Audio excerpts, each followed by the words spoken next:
स्वागत है आपका द रियल स्टोरी के इस एपिसोड में। आपसे रिक्वेस्ट है कि अगर आपको मेरी कहानी अच्छी लगे तो लाइक कीजिए, शेयर कीजिए और अगर आप फेसबुक पर देख रहे हैं तो फॉलो कीजिए, यूट्यूब पर देख रहे हैं तो सब्सक्राइब कीजिए। आज की जो मैं कहानी सुनाने जा रहा हूँ ये कहानी यूपी के कानपुर से है। कानपुर में एक जगह पड़ता है कौशलपुरी गुमटी। इस इलाके में एक परिवार रहता था जिसके मुखिया थे सुलभ एक बिजनेसमैन थे, कराकरी का इनका अपना कारोबार था।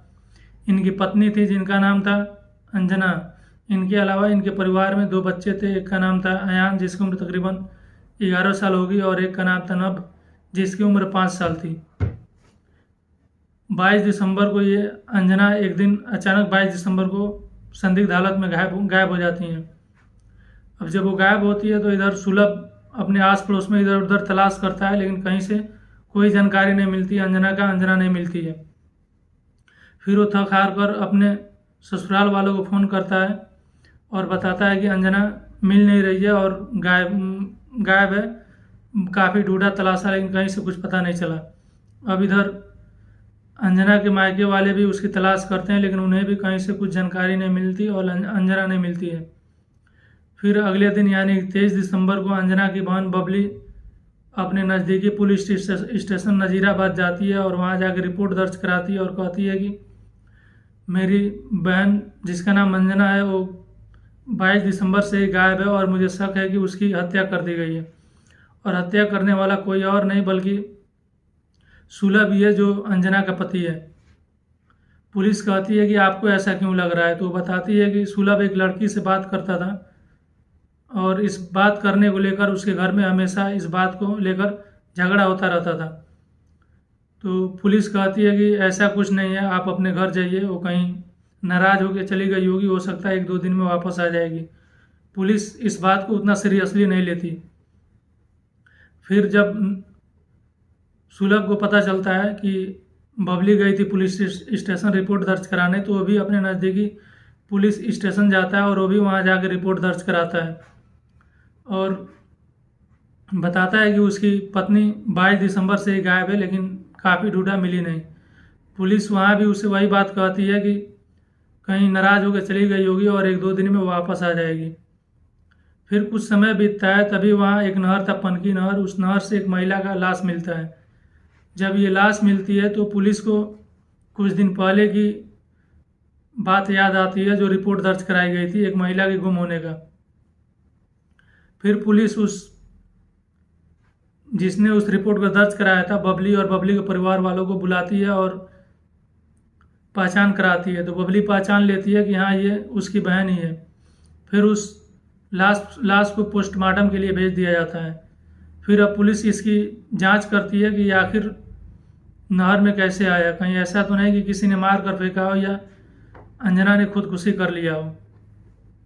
तो शक के आधार पर सुलभ को उठाती है क्योंकि बबली पहले ही अपना शक बता चुकी थी कि सुलभ ने उसका हत्या किया होगा। तो सुलभ को पुलिस स्टेशन लाती है और जब उससे पूछताछ होती है तो पुलिस को सुलभ बताता नहीं है और गुमराह करता रहता है। फिर सबूत के अभाव में पुलिस को सुलभ को छोड़ना पड़ता है। फिर पुलिस सोचती है कि अब सुलभ के घर जाएगी और वहाँ जाने के बाद वहाँ पर जांच करेगी, शायद वहाँ से कोई सुराग मिल जाए, कोई कड़ी जुड़ जाए इस केस से। फिर पुलिस वहाँ उसके घर जाती है और वहाँ जाने के बाद ढूंढती है, तलाश करती है लेकिन वहाँ से भी कुछ नहीं मिलता। लेकिन एक सीसीटीवी फुटेज मिलता है जिसमें एक शख्स बोरे में कुछ वजनी सामान रखा हुआ है और उसे उठाकर एक गाड़ी है जो अल्टो गाड़ी है उस गाड़ी के डिग्गी में रख रहा है। पुलिस जब उसे ध्यान से देखती है तो पता चलता है कि ये शख्स कोई और नहीं बल्कि सुलभ ही है। अब पुलिस का शक और गाढ़ा हो जाता है और पुलिस सुलभ को उठाती है। उठाने के बाद अब सख्ती से पूछताछ करती है। अब जब पूछताछ होती है तो सुलभ टूट जाता है और बताता है कि हाँ उसी ने ही अपनी पत्नी को मारा है। फिर पुलिस पूछती है कि अच्छा ये बताओ क्यों मारे हो, तो सुलभ बताता है कि 22 दिसंबर के दिन उसका लड़का यानी कि आयान कोल्ड ड्रिंक के लिए जिद कर रहा था लेकिन अंजना कोल्ड ड्रिंक नहीं दिला रही थी। फिर उसके पड़ोस में ही उसके सुलभ के चचेरा भाई रहता था जिसका नाम ऋषभ था। वो आता है और आयान को अपने साथ ले जाता है और उसे कोल्ड ड्रिंक दिला देता है। अब इस बात को लेकर घर में बहस चालू हो जाती है। बहस इतना बढ़ जाता है कि सुलभ अंजना को एक थप्पड़ मार देता है। फिर अंजना सुलभ का कॉलर पकड़ लेती है। सुलभ इतना गुस्से में हो गया कि उसका गुस्सा 7वें आसमान पर पहुंच चुका और उसने उसी के दुपट्टा से, अंजना के दुपट्टा से सुलभ ने अंजना का गला घोंटकर कत्ल कर दिया। अब कत्ल करने के बाद उस लाश को एक बोरी में पैक किया। पैक करने के बाद अपने गाड़ी के डिग्गी में रखा और वहाँ से लेके अपने जो महिला दोस्त थी उसके फ्लैट में लेके आता है। इस महिला दोस्त का फ्लैट वहीं भन्नापुरा थाना क्षेत्र के रायपुरवा इलाके में था। वहाँ आने के बाद पहले से ही मौजूद वहाँ पे जो इसकी महिला दोस्त, जिसका नाम किरण था, किरण थी और किरण के पिता थे। फिर ये अपने चचेरे भाई ऋषभ को फ़ोन करता है। फ़ोन करने के बाद वहाँ उसको ही बुलाता है। ऋषभ वहाँ जाते हैं और ये लोग अब प्लान बनाते हैं कि लाश को कैसे ठिकाने लगाया जाए। फिर ये लोग लाश को सोचते हैं कि आग लगाया जाए ताकि इसकी पहचान छुपाया जा सके। पेट्रोल छिड़कते हैं और पेट्रोल छिड़कने के बाद लाश में आग लगा देते हैं। लेकिन घर में इतना ज़्यादा धुआं हो जाता है कि ये लोग धुआं देख के घबरा जाते हैं। फिर आनन फानन में आग को बुझाया जाता है। आग को बुझाने के बाद वापस से इस लाश को एक बोरे में पैक किया जाता है। पैक करने के बाद एक दूसरी गाड़ी में इसको रखा जाता है। जो गाड़ी थी वो किरण के पिता की थी। किरण के पिता पेशे से एक ड्राइवर थे, तो उनको उनके गाड़ी में रखा जाता है और रख के वहाँ से लेके वो बताता है सुलभ की गाड़ी में रखने के बाद हम लोग लेके जाते हैं। वहीं एक नदी पड़ती है, पांडु नदी, और उस नदी में उस लाश को फेंक देते हैं। लाश को फेंकने के बाद घर आते हैं। घर में चूँकि लाश खून से रिस रहा था तो घर में खून काफ़ी फैल चुका था, तो ये लोग घर में साफ़ सफाई करते हैं और वापस ये लोग दोबारा से घर में पेंट का काम कराते हैं कि ताकि कहीं से कोई सुराग न मिले लाश को फेंकने के बाद।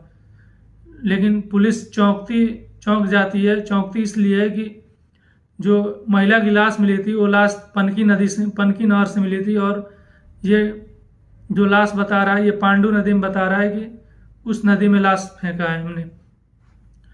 फिर पुलिस को लगता है कि हो सकता हो कि ये गुमराह कर रहा हो, कि भटकाना चाहता हो और भटका कर खुद बचना चाहता हो, कि पुलिस इसमें भटके रह जाए और केस का असली राज खुले न। तो फिर अब पुलिस लड़की के पिता से पूछताछ करती है और पूछती है कि उससे पूछताछ करती है तो लड़की का पिता यानी किरण का पिता बताता है कि मैंने लाश को ठिकाने लगाने में मदद इसलिए किया ताकि मैं अपनी बेटी का हाथ पीला करना चाहता था और मुझे उम्मीद था कि सुलभ के साथ मेरी बेटी बहुत खुश रहेगी, इसलिए कि सुलभ एक पैसे वाला व्यक्ति था और धनवान व्यक्ति था और ज़रूरत पड़ने पर वो मुझे भी पैसे देता था। तो इसलिए मैं उसकी शादी, अपनी बेटी की शादी, किरण की शादी सुलभ के साथ करना चाहता था। लेकिन ये लोग उससे पहले ये लोग पकड़े गए और इस समय ये लोग जेल में हैं। अभी भी तफ्तीश जारी है, इस केस की जांच चल रही है। तो ये थी एक ऐसी कहानी जो एक पिता अपने बेटी का हाथ पीला करना चाहता था, लेकिन पीला करने से पहले ही अपनी बेटी का हाथ खून से लाल कर दिया। ये कहानी आपको कैसी लगी? हमें उम्मीद है कि अच्छी लगी होगी। अगर आपको अच्छी लगी हो तो लाइक कीजिए, ज़्यादा से ज़्यादा शेयर कीजिए। अगर आप फेसबुक पर देख रहे हैं तो फॉलो कीजिए, यूट्यूब पर देख रहे हैं तो सब्सक्राइब कीजिए।